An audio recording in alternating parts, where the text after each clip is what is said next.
आज हम लोग शुरू करने जा रहे हैं अपने इस चैप्टर से। सबसे पहला टॉपिक एनसीईआरटी के अकॉर्डिंग ही हम लोग चलेंगे। तो एनसीईआरटी में जो इसका सबसे पहला टॉपिक है, हालांकि पिछले वाले क्लास में जो हमने बात किया वो तो केवल एक छोटा सा इंट्रोडक्शन था, है ना।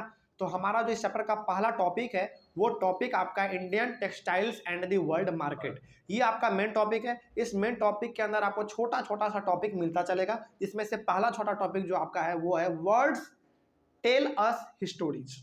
ठीक है, हिस्ट्रीज बेसिकली आप कह सकते हैं। तो यानी कि ये मेन हेडिंग है आपका। इस मेन हेडिंग के अंदर आपको छोटा छोटा सब हेडिंग भी देखने को मिलेगा। तो पहले इसके बारे में बात कर लेते हैं, क्या है इंडियन टेक्सटाइल और वर्ल्ड मार्केट के बारे में हम लोग बात करने वाले हैं। अच्छा, यहाँ पे ना इंडियन टेक्सटाइल का मतलब होता है भारत का कपड़ा, जो भारत में बनता है या फिर जो भारत का कपड़ा है। अच्छा, यहाँ पे ना हम लोग बेसिकली टेक्सटाइल का मतलब क्या समझने वाले हैं मालूम है? कपड़ा तो है ही, लेकिन कैसा कपड़ा मालूम है? यहाँ पे कपड़ा हम क्या सिलाया हुआ, हालांकि सिलाया हुआ भी टेक्सटाइल ही कहलाता है, लेकिन यहाँ पे चूंकि हम लोग बात कर रहे हैं उस समय के बारे में जिस समय हमारे भारत में ब्रिटिश का कब्जा था, है ना। तो ब्रिटिशर्स जो है ना यहाँ से टेक्सटाइल जो खरीद के लेके जाते थे, तो सवाल है यहाँ पे ये कि क्या वो कपड़ा सिला हुआ लेके जाते थे क्या? जैसे मान लीजिए शर्ट पैंट पूरा सिला गया, क्या वो सिल के लेके जाते थे? सवाल ये है मेरा, समझिए ध्यान से। पिछले वाले क्लास में आपने ये तो देखा कि इंडियन टेक्सटाइल को वो लेके जाते थे अपने ब्रिटेन, अपने देश लेके जाते थे वो, है ना। लेकिन क्या वो सिला हुआ कपड़ा लेके जाते थे? जवाब है नहीं। फिर लेके जाते क्या थे भाई? वो लेके जाते थे सिंपली कपड़ा। जैसे जैसे आप देखते होंगे, बहुत बार ऐसा होता है, अब तो बहुत कम हो गया खैर ये, कि लोग क्या करते हैं, कपड़ा खरीदते हैं और उसको टेलर में जाके सिलवाते हैं अलग से, है ना, तब जाके उसका शर्ट पैंट बन पाता है। यानी कि शर्ट पैंट बनने से पहले वो क्या रहता है? नॉर्मल कपड़ा रहता है ना। तो वो नॉर्मल कपड़ा ही ईस्ट इंडिया कंपनी यहाँ से खरीद के लेके जाता था, सिलवा के नहीं, क्योंकि हमारा सिला हुआ कपड़ा जो है ना अलग डिजाइन का होता था। अच्छा, आपने हमेशा इस चीज को देखा होगा कि अंग्रेजों का जो कपड़ा पहनने का तरीका है वो थोड़ा सा अलग है हम लोगों से, है ना। तो क्या वो कभी हमारे बनाए हुए कपड़े को पहनेगा? नहीं, उनका पहनने का तरीका अलग है ना।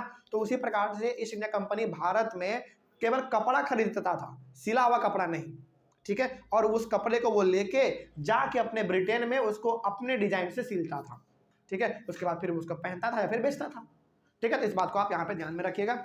चलिए आगे बढ़ते हैं। लिखा हुआ है India was the largest producer of cotton textiles in the world. यानी कि पूरी दुनिया में सबसे ज्यादा यदि कॉटन का कपड़ा यदि कहीं पे बनता था तो वो था हमारा इंडिया, ठीक है। और कॉटन का कपड़ा बहुत महंगा होता है, ठीक है। आगे, Indian textiles were famous for their fine quality and excellent craftsmanship. मतलब कि दुनिया में पूरे दुनिया में हमारे भारत का जो टेक्सटाइल यानी कि जो कपड़े इतने फेमस थे वो दो रीजन की वजह से। पहला रीजन ये है कि फाइन क्वालिटी, यानी कि उसका जो क्वालिटी और बड़ा ही शानदार होता था, बड़ा मुलायम, बड़ा ही सॉफ्ट, पहला ये हो गया। और दूसरा एक्सीलेंट क्राफ्ट्समैनशिप। एक्सीलेंट क्राफ्ट्समैनशिप का मतलब ये है कि कपड़ा जो बनता था ना, उसको बनाने का जो डिजाइन था, उसको बनाने का जो तजुर्बा था, एक्सपीरियंस था, मेथड था, वो बड़ा मस्त था। यानी कि एक आदमी एक कपड़े के टुकड़े को बनाने के लिए पूरा अपना दिन बिता देते थे, तब जाके कपड़ा बनता था और पूरा एक्सीलेंट बनता था, ठीक है। इस चीज के लिए पूरी दुनिया में हमारे भारत का टेक्सटाइल जो वो पूरा फेमस था, ठीक है। आगे, Indian textiles were traded in south east Asia, west Asia and in central Asia. यानी कि भारत के जो टेक्सटाइल्स थे, जो कपड़े थे, वो भारत के अलावा कहाँ कहाँ पे बिकते थे? साउथ ईस्ट एशिया में, वेस्ट एशिया में और सेंट्रल एशिया में बिकते थे। इसके अलावा तो आपका मालूम ही है ब्रिटेन में, यानी कि पूरा यूरोप हमारा क्या है? एक कंटिनेंट है, और एशिया भी क्या है? एक कंटिनेंट है। तो खास करके ज़्यादातर हमारे इंडिया का जो टेक्सटाइल था वो दो ही कंटिनेंट में बिकता था, फेमस था, पहला एशिया में और दूसरा यूरोप में, ठीक है। आगे, from the 16th century European trading companies began buying Indian textiles for sale in Europe। यानी कि 16th सेंचुरी से ही, 16th सेंचुरी यहाँ पे कहा गया है, मतलब कि बात 50s का हो रहा है ना, 50s का हो रहा है।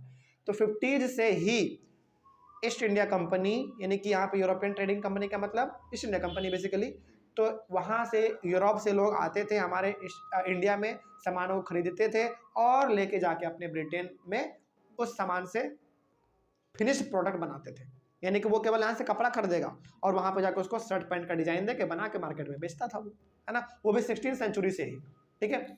उसके बाद Indian textiles were highly demanded in the European market, यानी कि यूरोप जो हमारा पूरा कंटिनेंट है वहाँ पे इंडियन टेक्सटाइल, भारत का कपड़े बहुत ही ज़्यादा डिमांड में थे, बहुत ज़्यादा लोग उसको वहाँ पे पसंद करते थे, ठीक है, यहाँ तक तो कोई डाउट नहीं। चलिए, तो ये वाला टॉपिक जो हमारा है वर्ड्स टेल अस हिस्ट्रीज, इसको हम अगले वाले क्लास में करेंगे क्योंकि ये थोड़ा सा लंबा टॉपिक है, तो फिर हमारा ज़्यादा बड़ा क्लास हो जाएगा, तो इसको अगले वाले क्लास में करते हैं। Thank you very much.